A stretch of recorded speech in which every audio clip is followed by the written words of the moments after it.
পৌরসভার ৩ নম্বর ওয়ার্ডে অবৈধভাবে বাড়ি ভাঙার অভিযোগ তুলে আলিপুরদুয়ারের ডুয়ার্স কন্যায় জিসিপি এর বিক্ষোভ।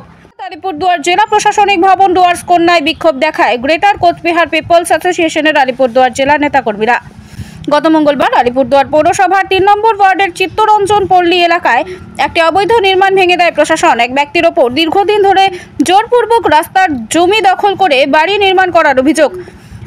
প্রশাসন বাড়ির যাবতীয় তথ্য থাকা সত্ত্বেও জোরপূর্বক বুলডোজার দিয়ে ওই বাড়ি ভেঙে দেয়। সেই অভিযোগের প্রতিবাদে গ্রেটার কোচবিহার পিপলস অ্যাসোসিয়েশনের পক্ষ থেকে প্যারেড গ্রাউন্ড এলাকা থেকে মিছিল করে ডুয়ার্স কন্যার সামনে গিয়ে অবস্থান বিক্ষোভ করে। সঠিক তদন্ত এবং বিচারের দাবিতে ডুয়ার্স কন্যায় জেলা শাসক দপ্তরে স্মারকলিপি প্রদান করেন বিক্ষোভকারীরা। এমনকি বিচার না পেলে বৃহত্তর আন্দোলনে নামার হুঁশিয়ারিও দেন সংগঠনের নেতারা। প্রশাসন এইচডিও একজন উচ্চ আধিকারিক থেকে অবৈধভাবে বেআইনিভাবে ওর বাড়ি ভেঙে দেওয়া হয়, তারই প্রতিবাদে বিক্ষোভ।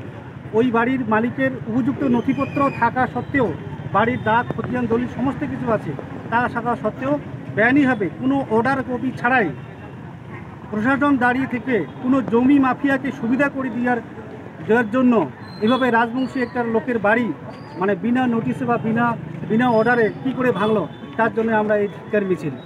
মোর নাম গণেশ রায়, আলিপুরদুয়ার জিসিপি জেলা কমিটির জেলা সম্পাদক। আপনারা জানেন যে বিগত 30/7/2024 তারিখে যে উকিল চন্দ্র রায়ের বাড়িটা অবৈধভাবে প্রশাসন বিনা নোটিশে প্রশাসন দাঁড়িয়ে থেকে যে বাড়িটা ভেঙেছে, সেই বাড়িটার সাথে আমাদের প্রাকৃতিকের বন সম্পদ যেটা ফরেস্ট ডিপার্টমেন্ট এবং এনভায়রনমেন্ট ডিপার্টমেন্টের সম্পদ, সেই সম্পদ কিছু গাছপালা ছিল। আমরা সেই গাছপালা কাটার জন্য তার কাছে নোটিশ বা কাগজ চাই, তখন অবধি তারা কোনো কাগজ আমাদেরকে দেখাতে পারেনি, ঠিক আছে।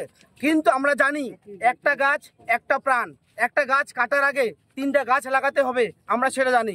কিন্তু সরকার, প্রশাসন এবং এইচডিও মহাশয় এবং এখানে মিউনিসিপ্যালিটির চেয়ারম্যান উপস্থিত থেকে, কাউন্সিলর থেকে সেই গাছগুলোকে কাটা হলো কেন? আমরা এখানকার বৃহত্তর রাজবংশী মানুষ, এখানকার জনজাতি, এখানকার নাগরিক, আমরা তাদের কাছে প্রশ্ন ছুড়ে দিলাম কি কারণে গাছগুলো কাটা হলো এবং গাছগুলোর রিপ্লেসমেন্ট কি করলো। আমরা ব্লক প্রশাসন এবং জেলা প্রশাসনের কাছে এটা জানতে চাই। কি কাজ ছিল? সেখানে সুপারি গাছ ছিল, সেখানে লিচু গাছ ছিল, সেখানে আম কাঁঠালের গাছ ছিল। কি কারণে কাটা হলো? আর ওই গাছের পরিবর্তে কি সে গাছ লাগিয়েছে?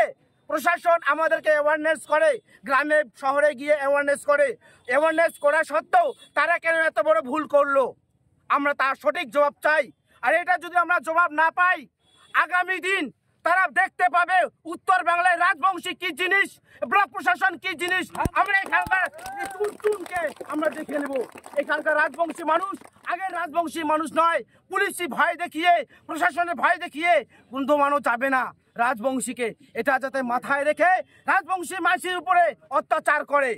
রাজবংশী মানুষের যে ঘরটা ভেঙেছে, সেই প্রশাসনকে আমরা দাবি জানাচ্ছি আগামী দিন সে প্রশাসন গিয়ে পুঙ্খানুপুঙ্খানুভাবে জমির কাগজপত্র, বাড়ি বানানোর নোটিশ এবং বাড়ি বানানোর অনুমতিপত্র সমস্ত পত্র দেখে সেখানে আমাদের উকিল চন্দ্র রায় রাজবংশী সম্প্রদায়ের একজন নিরীহ লোক, তার উপর যে নির্মম অত্যাচার হলো, যদি সে সঠিক ন্যায় বিচার না পায়, আগামী দিন ব্লক প্রশাসন এবং জেলা প্রশাসন আলিপুরদুয়ারের দেখতে পাবে রাজবংশীরা কি জিনিস।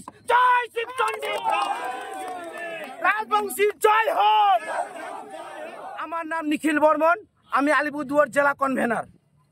গরম ভাতে ঘি মানেই কলকাতা মহারাজা ঘি। স্বাদে এবং মানে অন্য যে কোনো ঘিয়ের থেকে উৎকৃষ্ট মানের এই বিশুদ্ধ ঘি খেলে আপনার প্রাণ জুড়িয়ে যাবে। একবার খেলে বারবার খেতে ইচ্ছে করবে।